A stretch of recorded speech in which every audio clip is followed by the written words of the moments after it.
to start with your name, age, and where you were born. Okay, my name's Glen Edward Brown. I'm age 80 years old.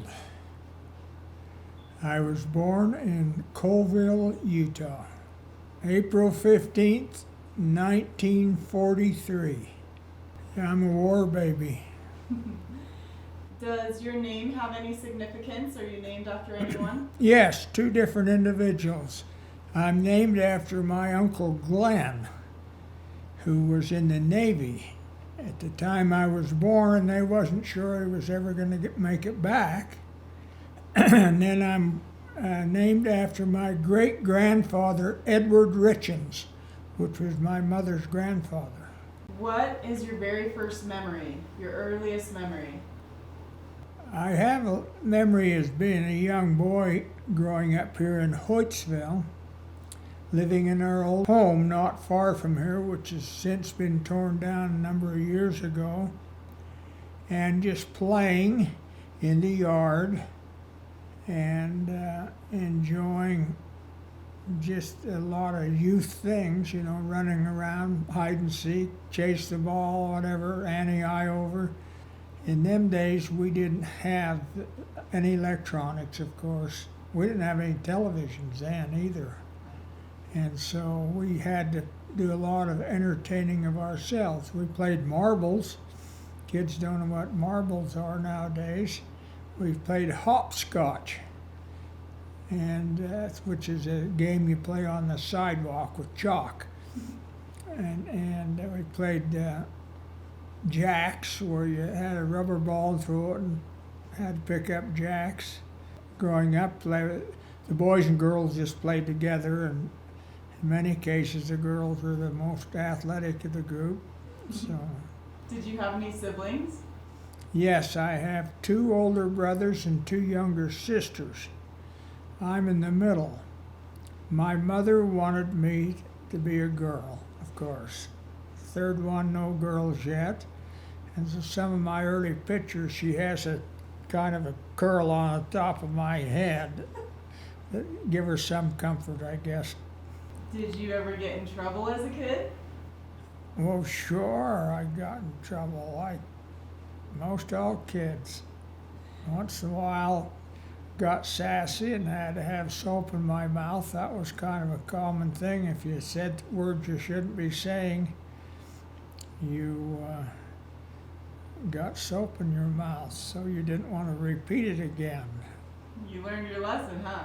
Yeah. I think kids might be a little too soft these days because they don't get soap in their mouth. No, they don't. They don't. When I got in trouble, my dad said, "Well, go pick your stick, 'cause you're gonna get a licking." Did you have any pets?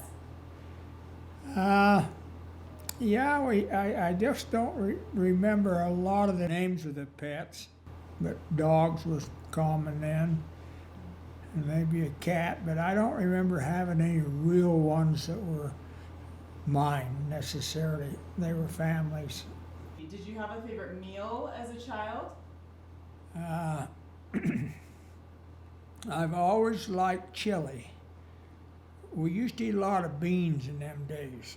We had navy beans, we had chili beans, we had lima beans, and I've always liked beans. So, and I like tamales. Do ya? Yeah. Did you ever get a favorite birthday present or Christmas present? Well, you know, I got one of those Red Ryder BB guns you see in the movies now. What's that Christmas when they show? I got one of them when I was young, and that was fun. And I had a bike. I got one of the first 3-speed bikes in the valley. See, before then there was only just a one old standard 1-speed, and then they come out these 3-speed bikes. And we used to ride a lot of bikes. That was a lot of what we done was ride bikes. I rode hundreds of miles on a bike growing up. Yeah, we were pretty free. We roamed around. Did you enjoy school as a kid? Yes. I grew up in a 2-room schoolhouse. I went my first 6 grades here in Hoytsville. In Hoyts, and we were the last class, and then they closed the building down. But in one room was 1 through 3. You sit in rows, first grade row, second grade row, third grade row, and then in the other room was fourth, fifth, and sixth. And it was a small, there was only 4 or 5 kids in a class. Our class happened to be pretty good sized. We had 10. We had 10 kids, and there were 9 boys and 1 girl. That poor girl. That poor girl, and she moved away in the 5th grade, so we were just all boys. That poor teacher. That's right. So, yeah, we had a wonderful grade school experience. It was fun. We had some good teachers. We had lady teachers when we were young. In the first 3 grades, I know we had lady teachers. Then we had one man that taught 4th, 5th, and 6th grades. Okay. When we would have a spelling test, he would say, "This is a 4th grade word. This is a 5th grade word. This is a 6th grade word." So we'd take the tests all at the same time. Wow. Yeah. That's fascinating. And we had a mechanical bell. We never had electronic bell. We had a big alarm clock sitting up front in the class, and if you were assigned this week to ring the bell, you waited till it got within a minute of that, and then you were excused to go out in the hall and had a rope, and you would pull the bell. Okay. That meant we went to recess. That's amazing. Was it a coveted job to be the bell ringer? Did Oh everyone yeah, want to you be in? wanted to take your turn anyway. Get out of class, right? Yeah. What did your father do as a profession? My father was a mechanic. If he done what he loved, we owned a business and a farm. We owned a car dealership, Hudson Cars, Chrysler, Plymouth Cars, and we were International Harvester farm equipment dealers. And so we had a number of people working for us, and they built a couple of buildings here in town. And then I was trying to think what year it was, in the late 50s, the dairy industry was changing, and it was going from milk cans. You see the 10-gallon, you maybe have one in your front yard or something, an antique, going to refrigerated milk tanks. Jack! Refrigerated milk tanks, where you put the milk directly into the refrigerated milk tank, and then it would be picked up by a big tanker and took to the dairy to process it. We developed a milk tank and sold them all over the western United States. And so at one time we employed 75 people in this valley building milk tanks. So did you work with your father then? Well, yeah, I was just going through school, and so I done kind of janitorial type things and done a little bit of grinding and helping out. Yeah. Yeah, Was your mother in the home, or did she work? my mother never did work. My mother was number 11 out of 12 children. She had 10 older brothers.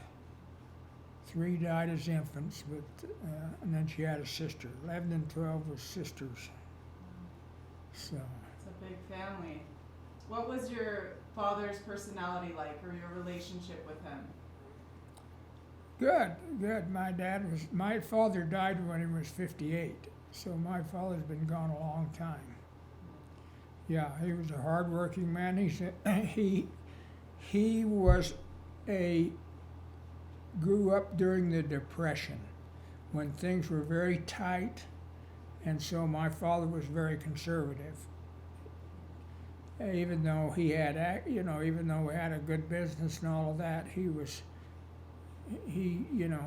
very careful on how he spent his money, and you had to work for what you got. And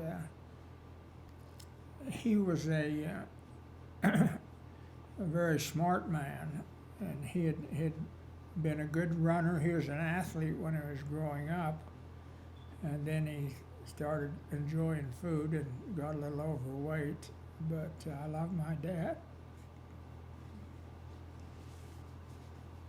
You can take your time. Yeah, he was very, very strong member of the LDS Church. He served in the council and the stake presidency and made sure we always go to church. He didn't force us to go, but he basically says if you're choosing not to go, you're just not going to go out and play. You can sit in the house and whatever, and that didn't happen often. I've gone to church most all my life because my mother was the ward organist for many years and played at a lot of funerals and a lot of musical events and that. So, but my dad was set a good example. He had no tolerance for dishonesty. You know, if he caught you in a lie or telling a story, you could understand you was going to pay a price. He just didn't tolerate it. It was just his moral ethics and his tolerance just wasn't there. He knew what he believed and how he lived, and he expected his offspring to do the same thing. Beautiful. Do you have any specific memories that you want to share with your dad? One day he asked me if I wanted to go to Star Valley, Wyoming with him up aft, and we'd sold a Caterpillar.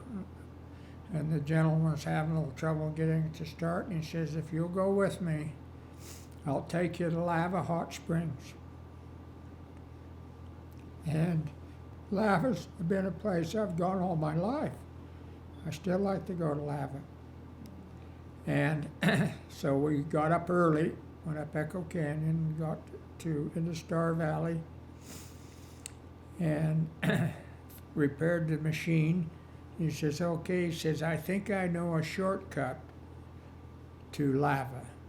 So we went up on the Grays River there, and we come to a crossroads, and he says, I just can't remember whether I go right or whether I go left. And he says, I think right's the direction we go. So of course there's no gas stations, there's nothing really, it's just ranches up there. And so we took that road, and we went quite a ways, and pretty soon we were looking that we were getting short on gas, and the road was running out into just some tracks. And he says, I don't know what we better do. He says, I think we better pray. And so we went out, stood outside of the car, and he offered a prayer that somehow we could be watched over and find our way. And so we thought, well, our best chance is to just keep going straight. Eventually we'll find something. And we went a little further and found a ranch house and stopped, and I forget whether we bought a few gallons of gas or they just says if you go so more miles you'll be able to get some gasoline. And long story short, we made it through, and it was getting late. And I says, oh, don't worry about going to Lava. He says, no, I promised you was going to Lava. And so we were in Idaho Falls instead of Lava. Jack, shut up. And so we made our way from Idaho Falls to Lava, and it was late, early evening or something, and we swam for a while and got home late that night. That's such a sweet story. And I love that he kept his word. That's such a powerful example of the honesty that you mentioned. Yeah. Do you mind if I ask how he passed away so young? He done an early bypass that, done the investigative work and says you need a bypass. You got some plugged arteries. And this was when this was very early on. And so he decided that he was going to go through with it. And he went through the operation. It was about an 8-hour operation. We didn't know if he was going to make it through. But he made it through. And about, within the month of when the operation, things just didn't seem right. He spent the day kind of driving around the valley, checking everything out. And when he died in his sleep. He had a massive heart attack. He went to sleep, didn't wake up. My mother called me about 4 in the morning and says, I think your father's dying. And we tried to get him some oxygen and different things, but he just passed away. That's so awful. Yeah. How was that for your mother? I'm sure just. My mother lived to be 88 or 89, and so she never did remarry. She was a widow for 30 years. So. Do you have any specific memories of you and your mother? Oh yeah, a lot of them. One of them, I've never had a broken bone yet.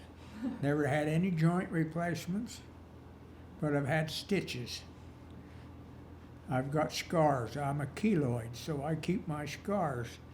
And that always upset my mother. I played football and running as kids, just run to the barbed wire fence and ripped my arm open and fell out of a bottle one day and cut my knee. And that always upset her. She had to take her little boy to get his stitches. And I was playing in the 7th grade. I was playing touch football, not tackle, in PE. But we were too big. We needed to play tackle. So we started tackling each other. And I went to tackle this one kid, and he raised his head up and hit me in the chin, and I spit 4 teeth out. 4? My 4 bottom teeth when I was 12 years old. And in them days, they just jerked them. They just pulled them out. So I've had false teeth on that bottom for 68 years. No way. And she cried. She felt pretty bad that I was going to have false teeth. Such an early age. So in high school, I just wore a false thing in my mouth, and I could kick it out, and I wouldn't have any teeth there. Wow. And then when I got about 18, or my mouth got mature, then they bridged them in. And I've had 3 or 4 different bridges over the years. Yeah, that would be hard to see as a mom. All the teeth gone. Yeah. What was her personality like? Oh, she was a peacemaker. My dad had a little more fiery disposition. My mother was calmer. She tried to keep peace. And she was very loving and caring. She loved her brothers. And I visited my uncles a lot with my mother. Of course, her father was still alive till I was 10, and we took care of her grandpa. And she was just a good, faithful lady. She served a mission in Washington, D.C. after my dad died. For years, she had young sisters as missionary companions in them days. Oh, wow. Yeah, and they loved her. And whenever they'd get married or was passing through or whatever, they would always stop and visit my mother. Did she live here then? Yeah, she lived just across the street here. Oh, love that you were close to her. Yeah. And when did she pass? Gee, I don't remember. Been a while. Yeah, it's been 20 years or so. So you did mention your grandparents. Did you have a relationship with all of your grandparents? My grandmother on my mother's side died before I was born, so I've never met her yet. My grandfather on my mother's side, because she was the 11th child, he was an older person. Yes, he was. He died when I was 8, if I remember the correct date. In fact, he died in our home, and only me and my mother and my sister was there when he died. And I never had that, other than shining his shoes and his recollection of him and his stories. But my other grandfather, Brown, I spent many days with him. He run the farm. My dad and his brothers run the business, and we had the farm, but Grandpa took care of the farm with the grandkids. And so I worked every day with my grandpa in the summer. And he was a man that grew up without it. His mother and dad died when he was just a young boy, 1 or 2 years old. So he kind of got kicked around growing up in life. He'd seen the other side of life, and he was a hard-working guy. And, I can remember him, when we first got irrigation pipe, sprinkler pipe, to irrigate the fields. I was just, I don't know how old I was, but I was whether it's a teenager or just starting my teens. My dad's house had kind of an entry. You could go downstairs where I slept, and he wouldn't even wake up my mother and dad. He'd say, "Come on, we gotta go get these pipe moved before the sun comes up." I'd say, "Grandpa," he says, "Oh, you can have a nap later, but we gotta get down there and get it. We gotta get them moved before the sun comes up." Yeah, I've driven a tractor since I was strong enough to push the clutch. I love that. My grandmother was a very mild, mellowed lady. The men were the fireballs, and the ladies were the calm ones in my direct ancestry. Of course, I never knew my grandmother Richens, but yeah. What were your teenage years like? Oh, they were pretty normal. I liked to hunt and liked to fish, and I liked animals. I liked cattle. That's what kept me in the dairy business, is the animals. I like to do the animals, and so. What do you like most about them? What made you enjoy that? I like the fact that you look forward to the new generation and improving the quality of your animals.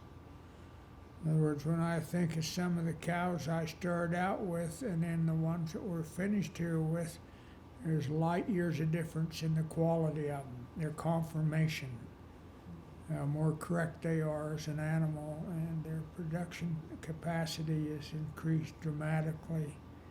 And we showed cattle, and there was competition, so you competed with your animals like people show dogs or cats or something. The dairy industry has a lot of places you can exhibit animals, and that was interesting to me, and it was a way of making a living, a hard one though. It's when we sold our cows here this spring, it's the first milking that we've missed on this farm here in over 75 years. Never missed a day. Now it doesn't mean I haven't missed a day or members of my family, but somebody had to be here to milk the cows. Well, at one time we were one of the largest dairies in the state of Utah in the 60s. We had 200 cows, and that was a pretty big group of cows in them days. Average now is over 200, so, but we got up to over 300 we were milking, and so. Do you miss them at all? Well, yes and no. you know, I kind of got weaned away from them here, you know, like I didn't go to the barn every day or whatever, but, yeah, but it's just, it's a tough life. It's a hard life. When I say hard, it's hard work and it's steady. You gotta love it or don't get near it because you won't like it. You won't like what you're doing. Gotta be committed. Yeah, well, when it gets 20 below zero and the watering troughs are freezing, you got a baby calf born and you gotta try to keep it alive, and the cow gets sick. And I've seen a lot of my best cows die, and that's not always been easy to watch something you've worked so hard to get going, and then it's life. We have a neighbor here, an older man in town said years ago, if you got livestock, you got dead stock. We'll go back a little bit. Did you do any sports or anything in Oh, high yes. school? Yeah, I played basketball, I played football, I run in track, so, yeah. The jock, the all-around jock. Well, I wouldn't say that, but I was a pretty good basketball player and pretty good football player, but I wasn't heavy enough for football. I got a scholarship to play junior college, and I played for just a short time, but I just realized I didn't have the body mass and that but I did try out for basketball at Cedar City, but I didn't have a scholarship, and that put me at a disadvantage. You know, I was the last man cut there. So, but I played a lot of ball games in my day. Intramural, college, and then just recreation. Yeah. I played till my dad said it's time to give it up. I love it. So you mentioned your elementary was very small. How was the high school and junior high? Was it some of those same kids that you went to elementary? Oh yeah, there was 32 in our graduating class. My wife being one of the 32. No way. Yeah, 32 kids. Any other stories from high school you want to share, or junior high that you can think of?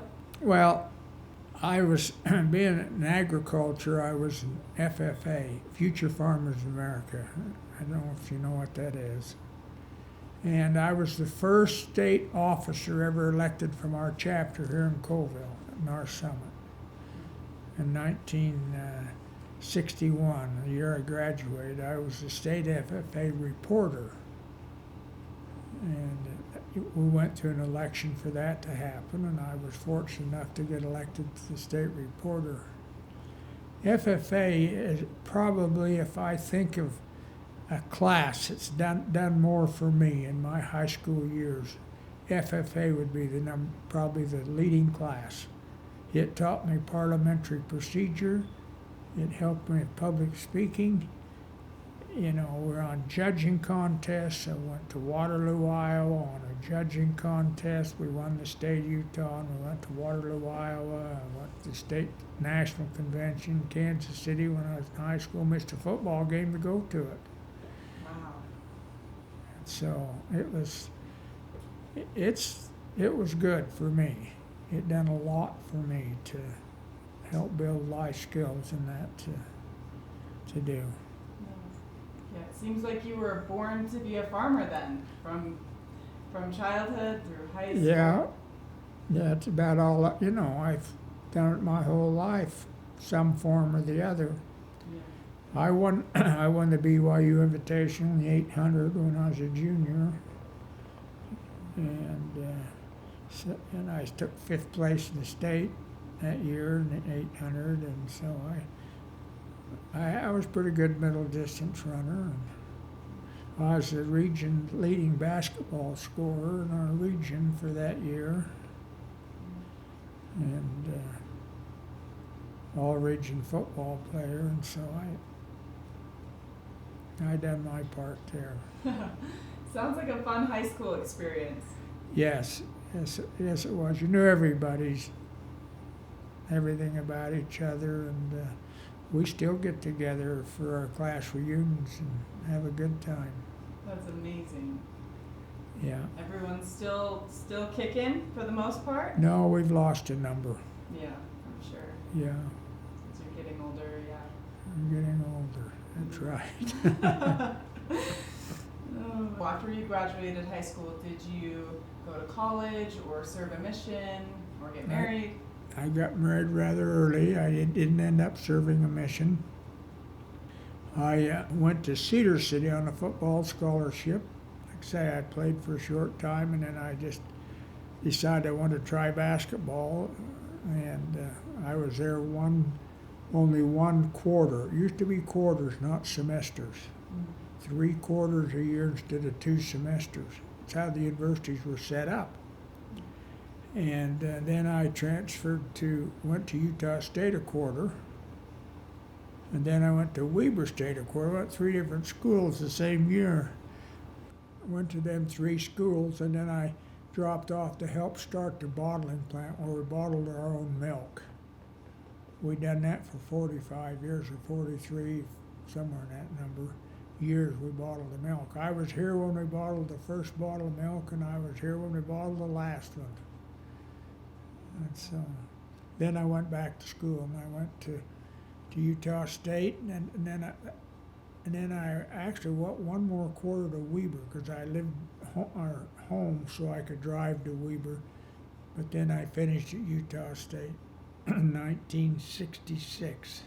Let me tell you about school so these kids get a perspective. I worked in a creamery at Utah State, making ice cream, cottage cheese, bottled orange juice, and different things. And I got up to $1.15 an hour finally. And the most I ever paid for a quarter of college, and my university number was 11,777,200. That was my student number. And I paid $77 for the most I ever paid for a quarter of college. That's right. And my wife and I would save up so we could get home or go to the movie, and gas was 18 cents a gallon. Times have changed. Times have changed. My wife worked to put me through. She didn't. She'll have to tell you. I'll let her tell you what. She graduated from LDS Business College. So. Okay, cool. Who would you say is one of the most influential people in your life? Well, I think my father probably. Yeah, I had a lot of good friends. I had a lot of good mentors over the years, depending on what I was involved in, but he would have to be the most for it all. Yeah. Sounds like he was an amazing man.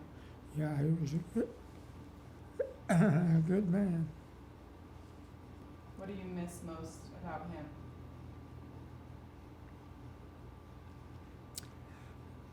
I think being able to talk over issues with him, when they're having hard decisions. He died when I was the bishop the first time. And so that's what you miss, association. We used to go to a lot of ball games with him. He liked to go to ball games. We used to have season tickets, University of Utah in them days. I went to a lot of games at the U and at BYU and different games. So, and that was good. What would you say is one of the happiest moments of your life? I guess the day I got married was one of the happy ones. Mm-hmm. Yeah. We've kind of touched on some difficult moments in your life, but what would you say is one of the hardest things you've had to go through?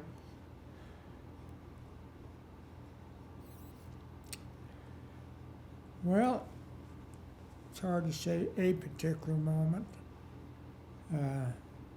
I was the bishop when the decision was made to tear down the old tabernacle here in town, which was very, very controversial. I was the agent bishop. I was the one that got the letter authorized by the president of the church to move on to build a new building, and we had to interview every member of the ward and assess them. And before that, we had to take it to the membership to see if they were supportive of removing the old building and building a new one. And I got more than one drunk phone call at night telling me what they thought of me, what they thought about our decision and everything else. My father-in-law he never did say anything real negative to me, but I knew he was dead set against it. And so we had that, my father-in-law and that, and like I say, I took a few tongue lashings, and you had to learn how to respond to those type of things and not create more chaos or more. We had people that said they'll never go to church again, and that's just, you worry about that them things would happen, but most of them were ones that weren't going anyway, but there were some faithful ones that it hurt bad, and it was hard for them to deal with. And that was, I was only 27 years old, so. Wow, that's a tough position to be in. Was it controversial just because it was like a historical? That's right behind you, the picture of it. Oh, wow. It was like the Assembly Hall on Temple Square. Yeah, it had been remodeled. There's a lot of story associated with that. But when I was a bishop, I didn't have a bishop's office. We met in the hall, because it just wasn't functional anymore. Right. People don't have to do those kind of things, don't relate to the functionality issue. Exactly. And so. It was probably for the best, even though I'm sure it was a tough decision. Yeah, that was a hard one. And what is one of the coolest things that's been invented in your lifetime? oh, there's been so much it's hard to comprehend. I remember when we first got television in this valley, it was black and white. It was 2, 4, and 5 was all you could get. And depending on where you lived in the valley, which one of them you got. Was there a favorite channel? Well, yeah, the one you could see. We couldn't get 5 hardly at all, but if you go up the road a half mile, they could get 5. We got 2 and 4. We got 2 and 4, and it was neat when we got our very first black and white television. And then it was neat when we got our first colored television. That was hard to comprehend that you could see that. And, cell phones have been amazing. Who thought you could, in my day when I was younger, who thought you could carry a phone around without a cord 20 feet long or something to talk on the phone? Growing up, we had a party line. There was 10 on the line, and you had to know your rings when you answered the phone. And whenever you talked, you realized 8 other people could be listening to you. So you didn't tell too many secrets you didn't want out, because they'd be gone. Especially in a small town, right? Yeah. Some of them are my relatives. And I can still remember my dad, and I carried over a little, but tried to get rid of it. If we were on the phone for very long, he would say, "Get off that phone. Somebody else may need it."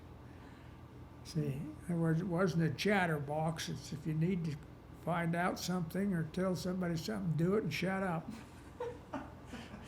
Make it quick. Make it quick. Yeah, just all electronics that's come along. It's just been amazing. Yeah. What would you say is your greatest accomplishment? I hope it's my family. That you're able to keep things going. It's harder than I'd anticipated that it might be. With the influences that our youth today and our young people are facing, I think are far greater than I experienced. We were probably more isolated in that regard. And I just hope that my family can, endure through the adversary's temptations, and all the things are coming at us because they're sugar coated in a lot of ways, and you can get deceived awful fast. And I've always had a strong testimony, and I just hope my children, my grandchildren, my posterity can have one. And if they've wavered, that they can find their way back. What do you know now that you wish you would have known when you were younger? Oh, I guess that I'm probably capable of doing maybe harder things than I've done. You know, I think that sometimes I've sold myself short on what I thought, didn't think I was maybe capable of doing certain things or accomplishing things that what I know today, I know I could have done it. I've tried to take advantage of the opportunities that's come my way. Do you have any regrets?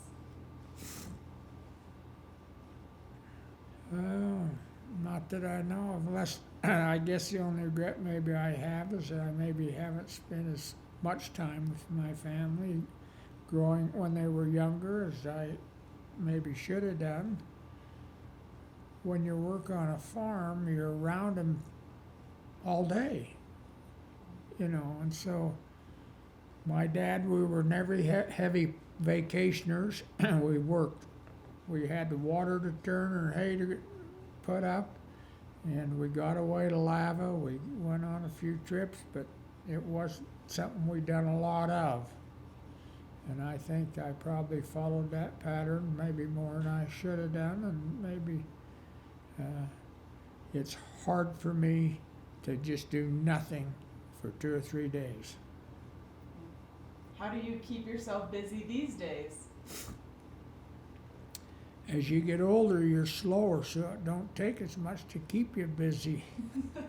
Time you get dressed and out, and I try to go out of the house and do something every day, even if it's not needed. Yeah. Do you have any hobbies that you enjoy? Oh, like say, I used to hunt, and I fished some. Fishing, I'd have to leave the valley because we were too busy. I couldn't go to the river. I guess I could, I just didn't. I fished there a little, but I had some model trains, and I still have some, and I guess the grandkids will auction off or give away or something, and that I kind of played with, but haven't for a few years, of course, but it was something I'd done growing up, and I have a toy collection and a few things like that, and I bet the grandkids love that. yeah, I have to keep their hooks out of some of them because they want to break them. Not intentionally. What would you say is the definition of love?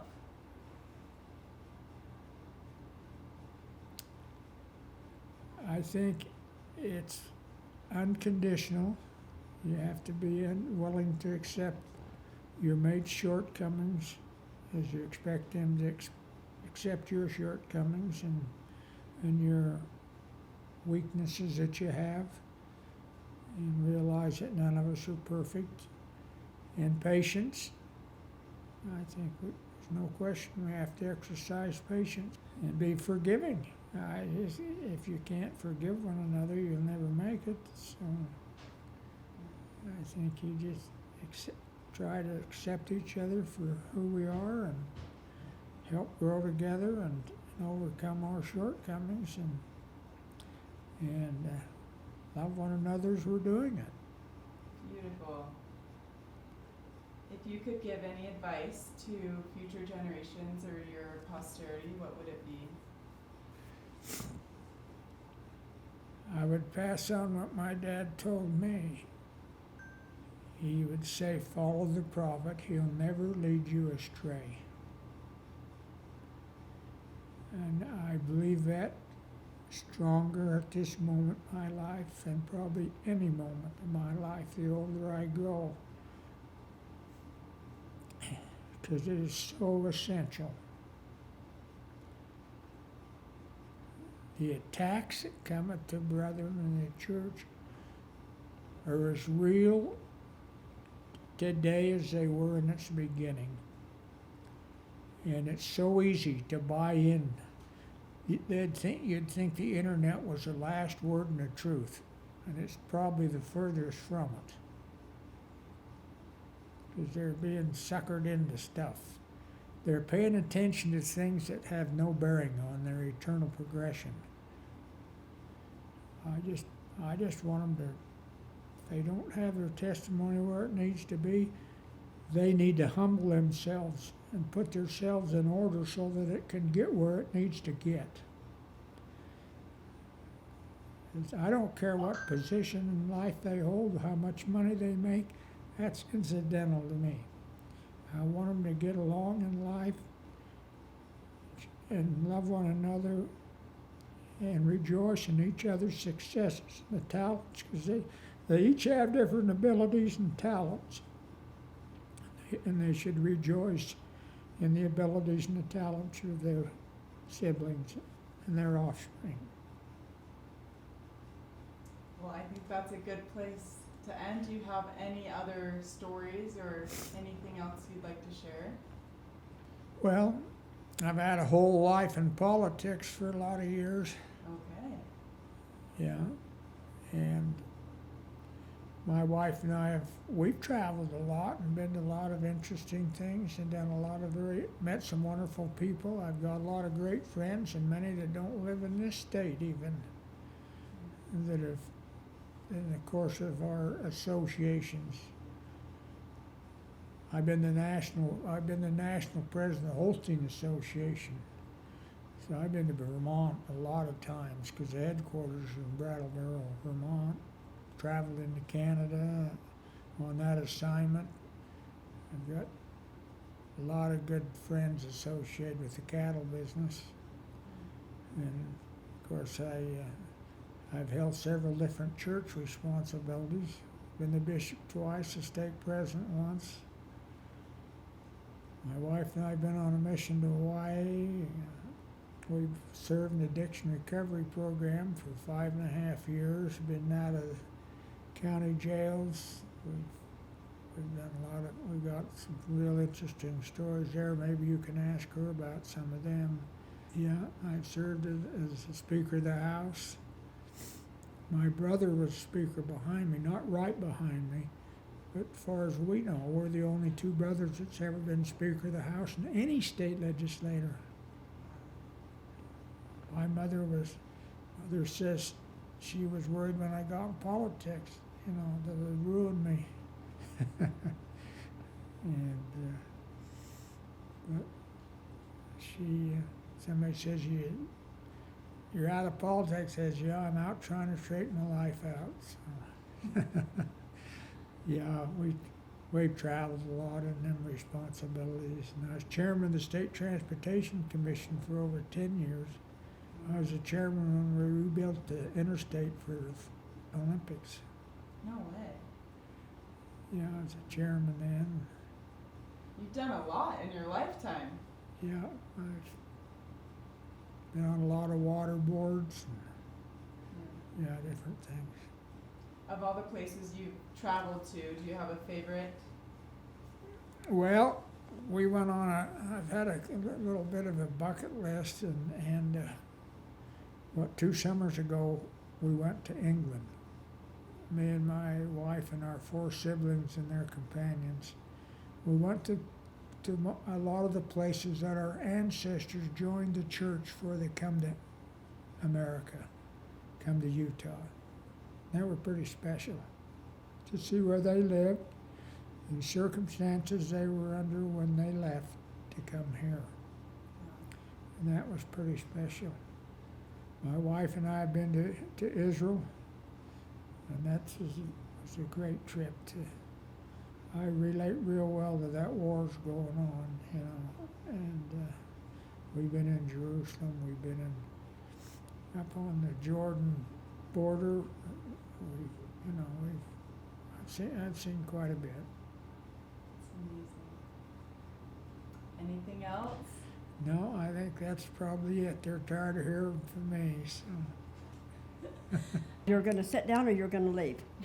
We'll just start with your name, age, and where you were born. Okay, my name's Frankie Jean Brown.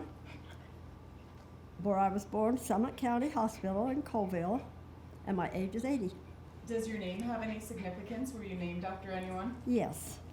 My father was serving in World War II, and he was supposed to get a boy. When they told him that he got a girl, he said, well then, instead of Frank, we'll name her Frankie. I love it. And so the gene in it was, my dad had a co-partner in the Army that had a daughter named Carol Jean. Okay. So I got the Jean and my sister got the Carol. What is your very first memory? I remember living in Moore's Motel in Colville, and I remember having to go to Nebraska. I must have not been very old, but we went to Nebraska to be with my dad in the Army. And I missed my grandma Wheaton so bad. That's what I remember. So what war did your father serve in? World War II. And it's my favorite thing to read about. I read about Holocaust constantly, and then I'll tell you other things later. Yeah, can't wait. What was your childhood like? What did you do for fun as a kid? Had a rough childhood. My dad was an alcoholic. There was 4 of us. I was the oldest. For fun, we went on a few trips, but it was always very, I should say vacations, it was always very stressful because my dad drank every day. But he held his liquor well, so we were able to go to things. We had a very small home, so I remember not being actively playing with my siblings, more so games, because we didn't have TV at the time. Right. Had to use your imagination. Yeah. Did you have a good relationship with your siblings? Yes, I was the oldest, and so I had to kind of be their ruler, their leader. So if I sensed that my dad was had come home maybe overly drunk and I need to get him away, we had a very small home, and the bathroom was very small, but we would all go in, and one would sit on the side of the tub, one would sit on the toilet, and 2 of us would sit on the floor by the heater. Now, what we did, I think it was homework, I don't know, but that was my job, to get rid of the problem and let whatever happened out in the kitchen happen. It's a big responsibility for a little girl. It was, yeah. But now I look back, it's okay. It grew me up, and I learned a lot, and I'm actually grateful for it. Yeah. Our trials in life kind of teach Make us that. who we are, don't they? Yeah, totally. Do you have any pets growing up? Always a dog, outdoor dog. They usually came off of a man that had sheep, and he would run them and run them and run them until he'd made them so that they weren't much worth. And so my mom and dad are like I am, nothing can be killed, so we took them all. Every time he gave one up, rather than have it put down, we'd take it. So always had a dog. Did you have any hobbies growing up? Music, sports, anything like that? Yes, I played the piano, and I danced. I loved to dance. My mother made sure that we were able to do things like that. It was hard, because my dad was a car dealer, and he made money, but he drank. Yeah. And so our money wasn't a lot. But yes, we did things, yes. Very grateful for that, because I like to see my piano, and I love to dance. I love it. Yeah. What is your favorite type of dance? Tap dance, mostly. I can still do it. I might need a performance after this. Did you have a favorite meal as a kid? Meat, potatoes, and gravy was about what my mother cooked a lot. She had to be very careful because if my father came home, when I say came home, that means from his business. If it was the wrong thing, sometimes it'd end up on the floor. And that was stew. He hated stew and he hated spaghetti. But we still had it, but we had to be very, hopefully that he'd come home in a good mood. Now, I want to clarify something. I loved my dad. I loved my dad.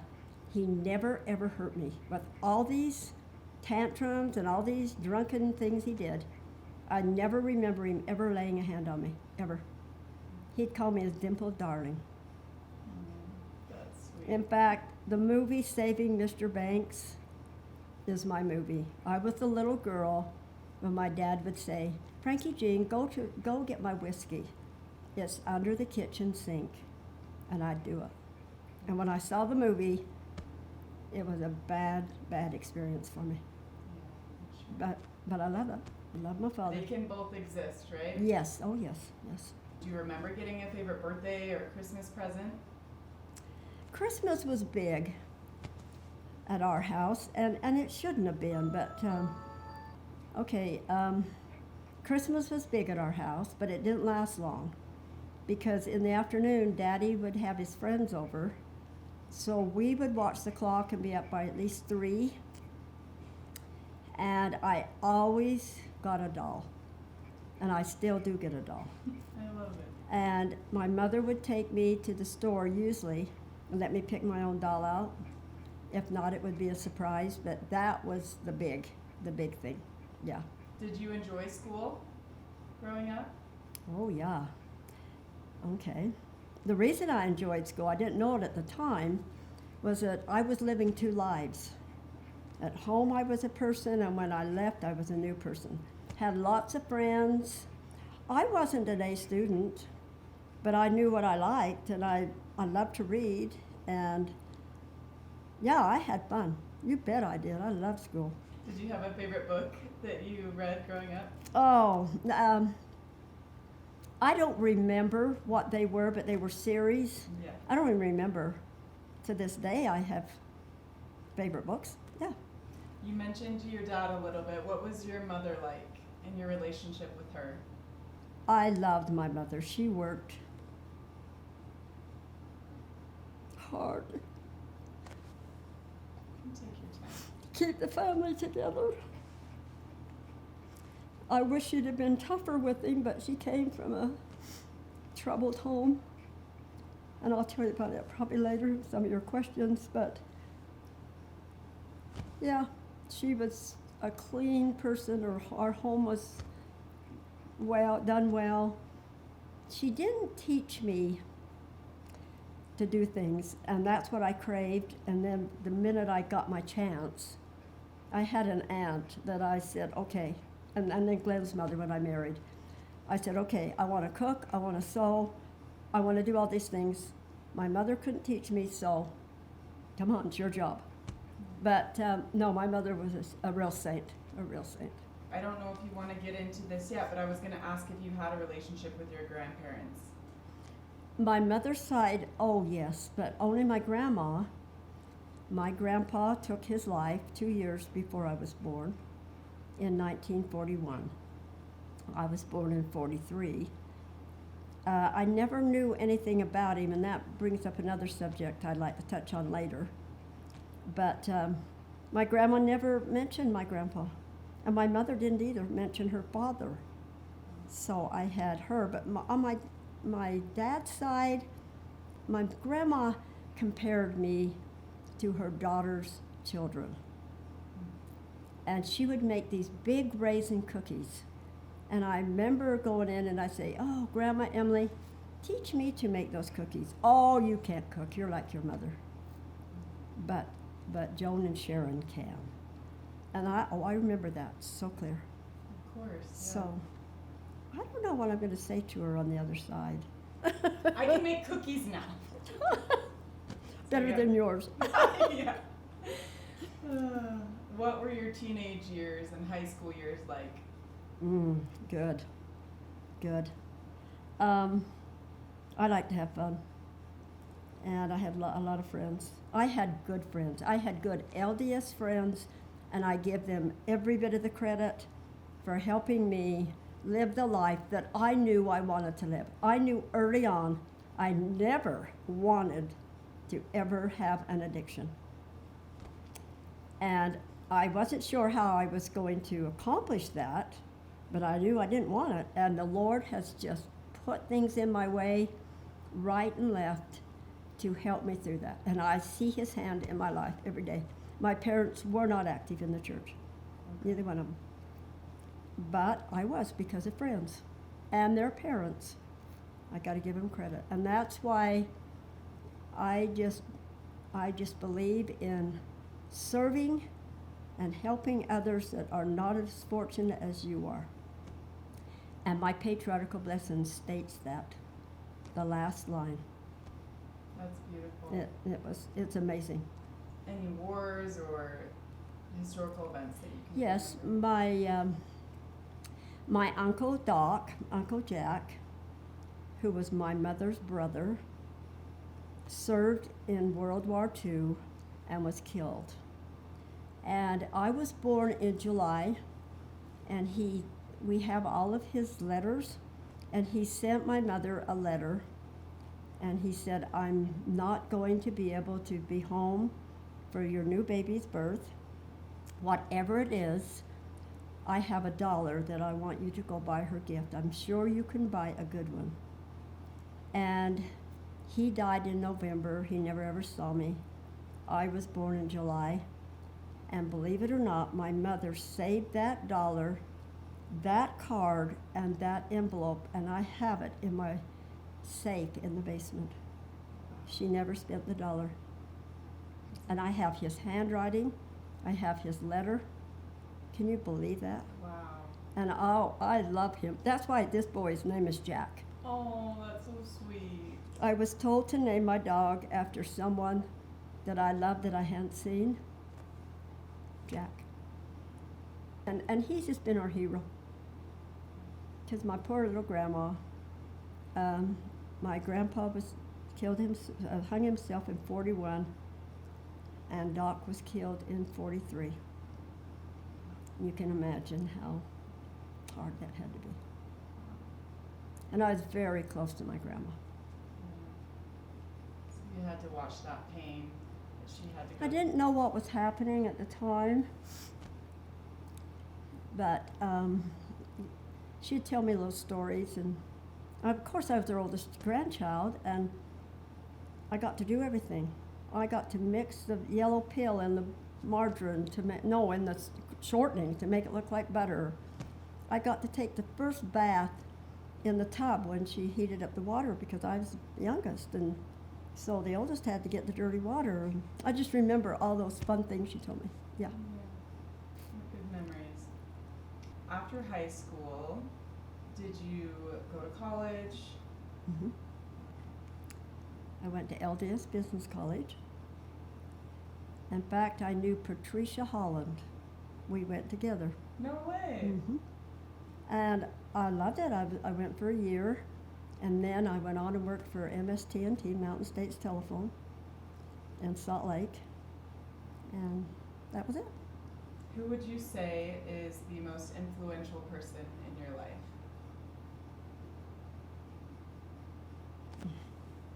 Well, to begin with, in my young life, I have to say my Aunt Ellen Salmon.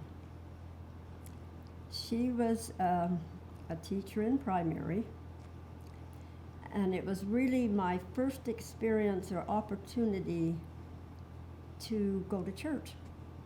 And she'd always say, now, Frankie Jean, get up early, get your hair done, and get dressed, because when I go. I don't wait for anybody that's late. My mother and dad could care less if I went or not. They didn't stop me, but I had to do it myself.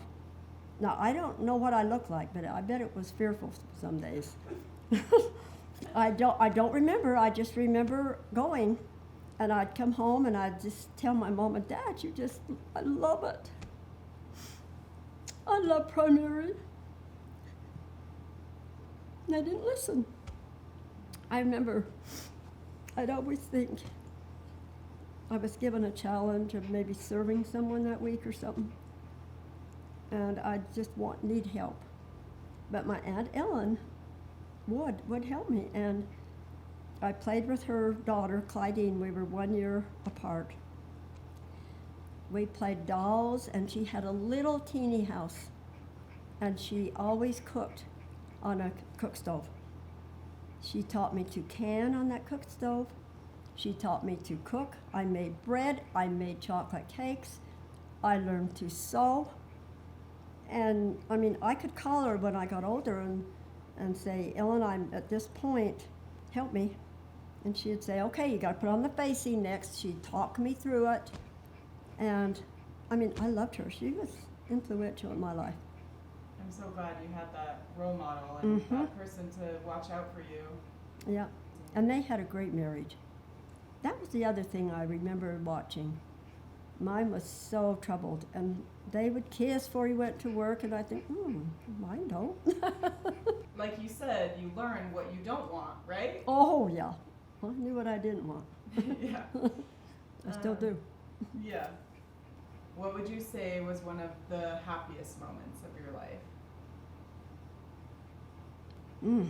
I've had a lot of happy moments. Probably having my children. Getting married, yes, in the temple. But that was troubled. You want me to tell you why? Yeah. Okay. All right, I had nobody to tell me what was going to happen. I just knew it was right. I knew that's what I should do. And Glen's mother was good, but you know, she's got a son, and come on. And so I remember me and my mother went down to get my temple garments. In those days, you didn't try them on. They held them up, and I was fine. I didn't know what I was getting into, but okay, that's fine. And then my dad said, okay, I got married in Logan. Now, you have to have your wedding breakfast before 2. Now, I had no control over how long the ceremony took, or nothing. In fact, I had no control over any of it. And I got to Maddox, and it was 2 when he was leaving, because that's when he started drinking, and I was supposed to know that. Now, I don't know that it bothered me that much. I don't know what everybody else was thinking, but I didn't care, I guess. But it was still caused some trouble. And then I had a reception the next day. And I remember he made it through pictures. I had a big wedding, and it was nice. And you know what? It's okay. Yeah. It happened. I made it. Still there. You've kind of touched on some of this, but what would you say is one of the hardest things you've had to face, and how did you get through it? Well, probably my home life. How did I get through it? The church. Yeah, it gave me a whole new life. I had to go somewhere. I had to hold on to something. And Heavenly Father took care of me. He did. I don't know, and it was in a weird way. I got called to callings that I would say, what? Why me? And then it wouldn't take very long that I learned, wow, I had ambition. I loved to, like in Young Women's, I would spend days, weeks just getting their handout ready. Because you know why? I was learning. I learned more than I taught.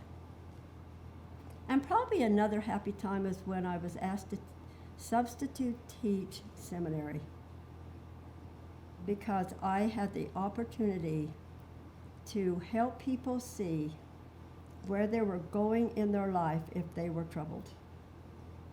And I also had the opportunity of doing addiction recovery program for the church, and I absolutely loved it.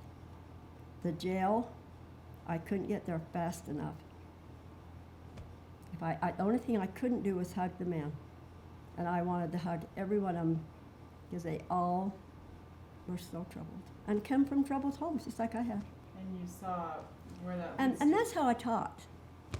Even in seminary, I was not afraid to attack anything, anything. If I had gone through it, okay, let's talk about it. Yeah.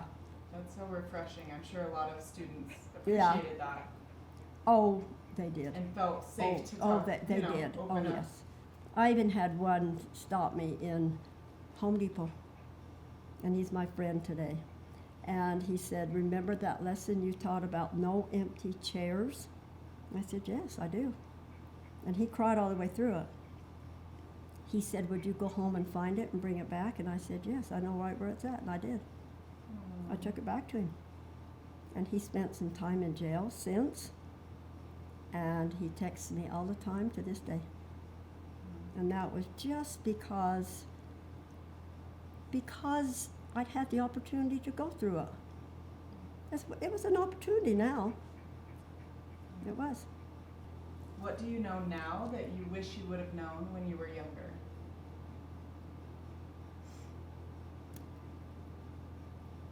I think I would have been tougher, stronger. I mean, more vocal. Like when I was raising my family with my husband, I probably would have said, okay, you don't need 5 extra things to do. You need to stay home and help raise your family. That's probably because I supported him and all of them because he wanted them. And now I look back and he missed out on a lot. He did. And I think I'd have been tougher. But I was a tough mother, believe me. I believe it. What would you say is your greatest accomplishment? Raising my family. I got 4 good kids. 4 good kids, and I've got great grandkids. They've made choices that I probably didn't want them to, but they're okay. And I'm not dead yet. They'll probably come back to where I want them to be, and if they don't, that's okay too. But I had one leave the church. Well, I've had several, but the one thought I was going to be mad at her. And she called me and says, "Grandma, what would you say if I told you that I'm not going to church anymore, that I'm going somewhere else?" And I said, "Honey, I'd say it's your choice, but when you find one better than the Mormon church, let me know and let me go with you." Because I knew that she wasn't going to find one. And, but yeah, other than that, great kids, wonderful, kind, responsible, loving to us, yeah. Do you have any regrets? You bet. Yeah, we all do, don't we? Yeah. I don't know what they would be. I mean, I'm sure I probably should have thought that one through. Do you have any hobbies that you enjoy today? You You mentioned bet, you bet. dance. I like to make quilts, and I've done that for many people, even the FFA. They would get $500 out of a homemade quilt. I like to play the piano. I love to cook. To this day, I love to fix Sunday dinner. I sing too. I like to sing. I love to teach. I've taught primary off and on for 35 years. Love to teach. I don't know. I love to clean. I love to clean. I like to get up in the morning and I like to look at the day when I get done that I've accomplished something, and that means I've gone through every room and dusted and cleaned windows and vacuumed, and I love to throw stuff away. I got that energy. My mother had a lot of energy. My brothers have a lot of energy. We just do. Cleaning is a good place Yeah, to it channel is. I like my car clean. I like my driveway. I wash it with a hose. I like my garage clean. I don't like a dirty garage. Don't like a dirty fridge. Yeah. I see clean. Yeah, I do. My grandma saw clean. She taught me. My grandma Wheaton, she taught me. I love that. She taught me how to whitewash the cement outside the back door, and we did it every day. A bucket and a broom, and it had this stuff in it, and we would clean every day. And you wonder why I'm clean? You were taught. I really was. Yeah. Glenn mentioned you guys have traveled many places. Would you say that you have a favorite place you've visited? Probably Israel. I liked Israel. And then I took I had some money that I sold some property, and I took my grandchildren, all but 3 of them. 3 chose not to go to Cancun. That was the funnest, most rewarding thing I ever did with my money. I'd do it again tomorrow. I'm not a person that has money that I'm looking at in the bank, that I can't touch. No. The day I told all my grandkids, give them the opportunity, do you want to go? They're like, oh yeah. Oh, it was the most perfect trip. There wasn't one thing that wasn't absolutely perfect. Loved every minute of it. Loved every dime. And I bet they'll all remember that forever. We all do. Yep, we all do. That's so special. Oh yeah. So in the story, you were just saying that What they was had I? fallen in love, your grandpa And Belle. yes. And her boyfriend wasn't very happy. He decided that he was going to have my grandpa killed, or he was going to kill him himself. And Belle found out that he was going to, so she told my grandpa Bill that she would provide a gun for him to shoot Bill Gallagher. And so as time went on, he got that chance. They found out when it was going to happen, and she produced the gun out from under her shawl. You'll read that in the book. And give it to him, and he shot him, and it was in self-defense. So he didn't go to jail with that one. But then Blind Bill decided that he was mad at my grandpa for shooting his best friend, so he was going to kill him. And he outwardly told people that. And time went on, and Bell found out when it was going to be again, but this time he shot him in the back. And he got tried, and he had to go to prison. And he rode to prison in a van with Butch Cassidy. He had killed a human, and Butch Cassidy had stolen horses. So while he was in jail, he wasn't a very good jailmate. He tried to burn down the broom closet.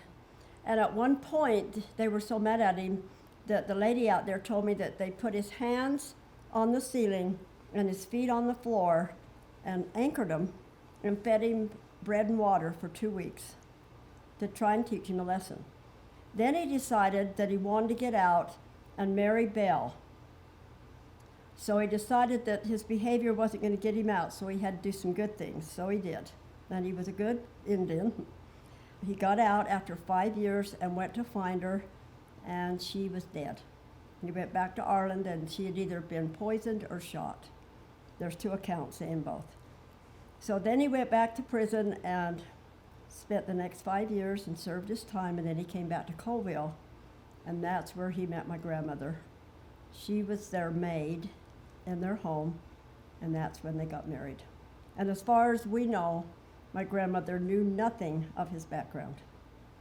Just You gotta make a movie. That is so wild. and you have a book Can't wait. to prove what happened. Before we wrap it up and get to you guys, do you have any other stories or anything else you want to share? I don't know, I'm gonna think about this for a minute. I do want to share one experience that I feel is very, very important, and that was my husband and I got the opportunity to serve in the addiction recovery program for the Church of Jesus Christ of Latter-day Saints. I want to tell you how that happened. We had a friend in high school, his name was Harold Brown, and he was up looking at his mother's headstone. It was in January. And he came over to my house and knocked on the door, and he said, I don't know why I came to the cemetery. I can't even find the headstone. There's so much snow. And I invited him in, and we got talking about serving a mission, and I said, I don't want to go on a mission, I want to serve here. And he says, well, I've got the perfect mission. And he told me it was addiction recovery. But I did not know. Now, I want you to know, I did not go tell my friends about my dad. My dad was my secret. And my secret at home, and when I left the house, I started to live a different life. And I looked at him and I said, so how do you know addiction recovery would be good for me? And he says, oh, I know you, your dad. I know you had an alcoholic father. I think you'd be perfect. And I said, oh, okay. In fact, he says, we're going to call right now and I'm going to get you an appointment. They need your help. Because I guess he somewhere learned about my bad life. And I went down and I was interviewed, I think it was the very next day. My husband and I both were, and Glen saying, why am I going to addiction recovery? Well, I was in the room about 2 minutes and told my story, and I was on. They told me, yes, I'd be great.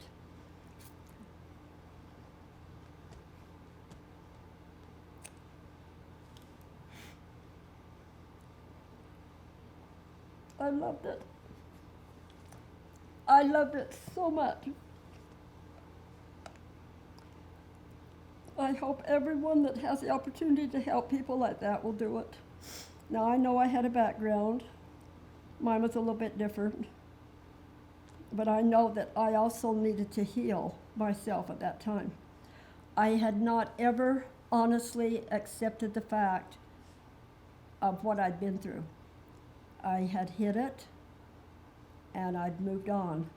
But many, many meetings, I just felt a burning in my stomach that I was hearing the very same story that I had actually been through. And we got the chance to do the Summit County Jail. And I love that so much, and I'm still friends with some of those people. And I just want you to know that Heavenly Father put me in this way so that I could help others. And I've enjoyed it so much, and that's all I want to say. Is there one particular person that impacted you the most while doing that calling? We had Carl the churro, but I guess the one that I loved the most was Donald what, Glen? Donald. And when we first went to the jail, Donald had been there some 20-some years, and so he knew everybody. And I'm not sure he wanted to really embrace us, but after he found out that I had experienced the stuff I had, we totally, me, him, and Glen just totally embraced. And we were there long enough to see him get out after 20-some years. And we were there we got pictures of how we went out in the parking lot, and I remember him telling me he wanted to take us all, meaning us all was the president of the jail and everything, and everybody that worked with us. He wanted to take us to breakfast. And I said, oh, Donald, you can't take us to breakfast, it'll cost you too much. And he said, no, it won't. And we got there and he opened up the menu and it wasn't the 25-cent waffle. It was more like the $10 waffle. And I remember him telling me, you're right, I can't pay for this bill. He'd been in that long that he had lost track of life. He went to Arizona and he found some lady that he married, and he had a daughter that lived there. And he joined the church, and he went through the temple, got his own endowments. He was a cab driver. He called us constantly. We would talk, we would write letters, I would send gift cards in the mail. He just became my best buddy, and he finally passed away. He went and had an operation and bled inwardly, and they couldn't stop it. So, but he'd been through a real life. I have one right now, Sam McCall, that I've got to get back with. And even though it's been a few years, I still feel the exact same.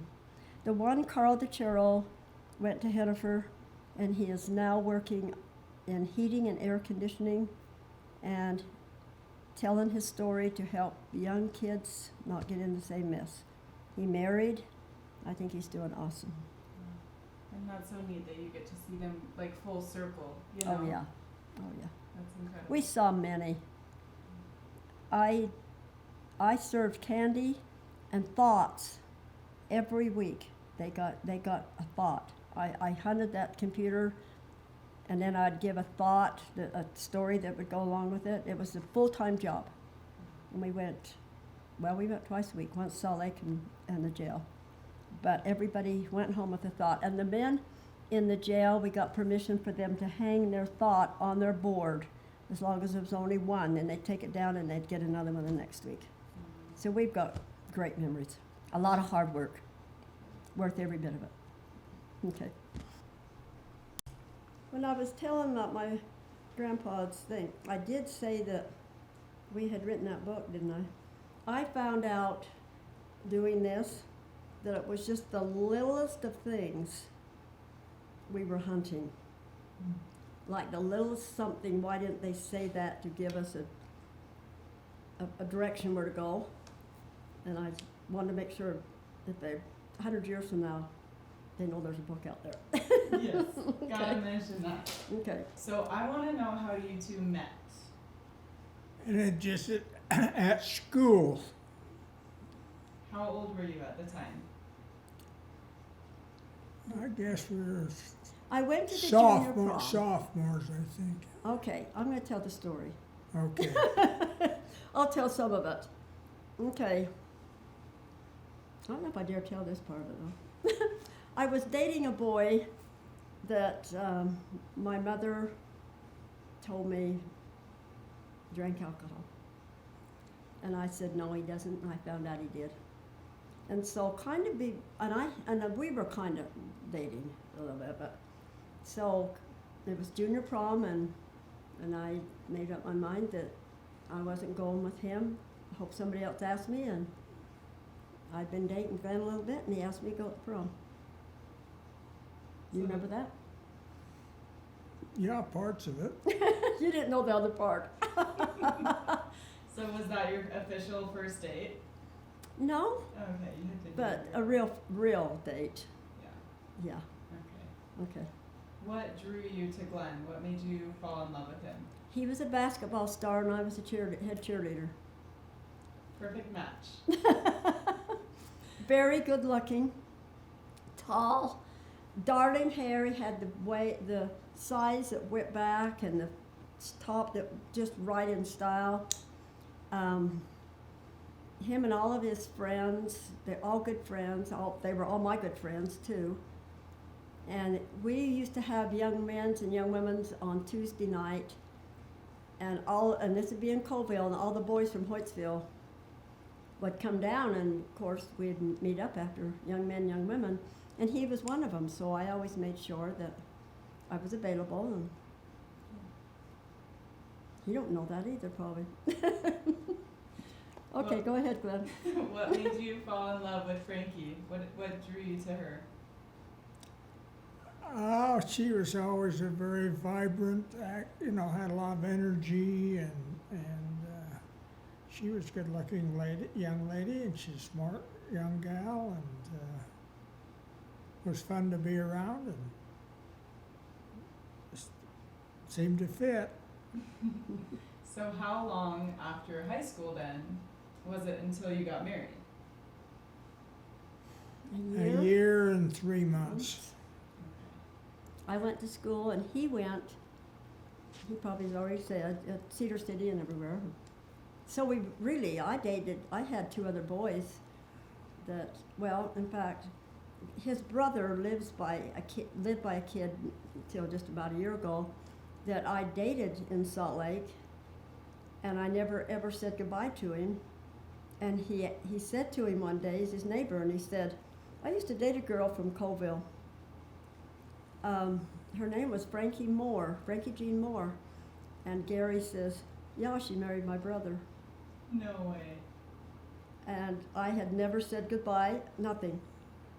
Came home, took on a new life, and just left him hanging, I guess. He's still thinking about you. Guess he wondered what happened to me. I don't know. So how many years have you been married then? 61. We married at 19, so we married 61 years. It's a long time. Long time. What would you say makes a marriage work for 61 years? I'd say that we've been able to work out our differences and forgive and move on when we've had differences of opinions and working through it. And just, I think we both grew up knowing that you just don't quit. You make it work. Somehow you get through everything. For the good of yourselves and for the good of your children, and keep your family going.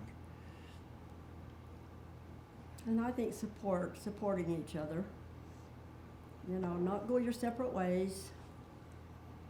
When Glen was in a lot of things, we had 4 children. He knew his kids were being taken care of. He knew where I was, and I knew where he was, and that's important. I love that. Teamwork. Yeah. So how long was it until the children came along? 3 years, wasn't it? Huh? 3 years. Yeah. We went to Utah State. I worked at extension office and used my degree. And I was a nanny at night. And I used to tease him. I was doing all the work and he was playing basketball and refereeing. And he did work in the ice cream factory in Utah State. But I worked from 8 in the morning until sometimes 8 at night. But I loved the nanny part too. It was fun.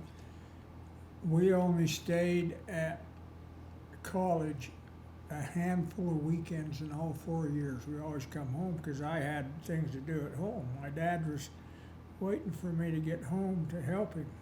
On the farm. We're farmers, yeah. Wow. And I do want to say one more thing with that. I was raised with a father that owned a business of Chevrolet and Buick car dealership. But I would never give up my opportunity to be able to raise a family on the farm. I loved every minute of it. I've got good kids because of it. They had jobs, they had responsibilities. I knew where they were. I didn't have to worry about them roaming around. I loved it. Our boys had to get up and feed the calves before they went to school. It's amazing. Yeah, plus practice the piano or whatever it was. They all played, my children all played the piano. The boys said, I'll never use it. I said, too bad, when you graduate, you can quit. Until then, I paid the teacher well to keep them on. And the girls played violin.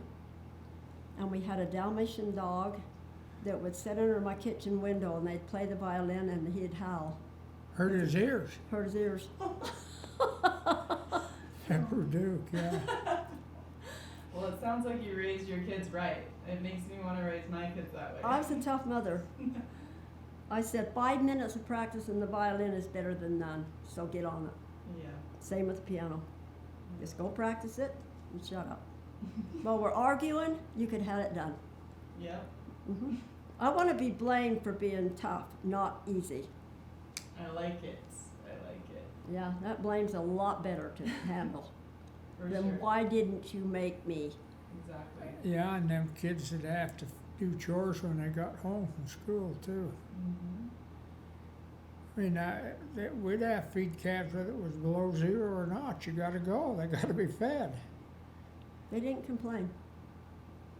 They played basketball, football, they were in the band, they were in FFA. They were active, they were busy, and they needed to be. And it wasn't nobody laying around. Okay, Glen was in the legislature, and David's school class was going to legislature, and he said, now, when that kid comes, I want him to be dressed nice. I want him to have a sweater, appropriate clothing. And I said, okay, so David, your dad wants you to dress appropriately. Here's your sweater, da-da-da. And so I trusted him, and I looked out the window, and he was getting in the car, no sweater, no, dressed appropriately. So I went downstairs and found the sweater. I had my nightgown on. I knew the bus was leaving the second he got there, so I had no time to dress. So I went to the school in my nightgown and handed him the sweater and told him his dad expected this to be on him and he better have it on. And he did, but he's never forgot the story.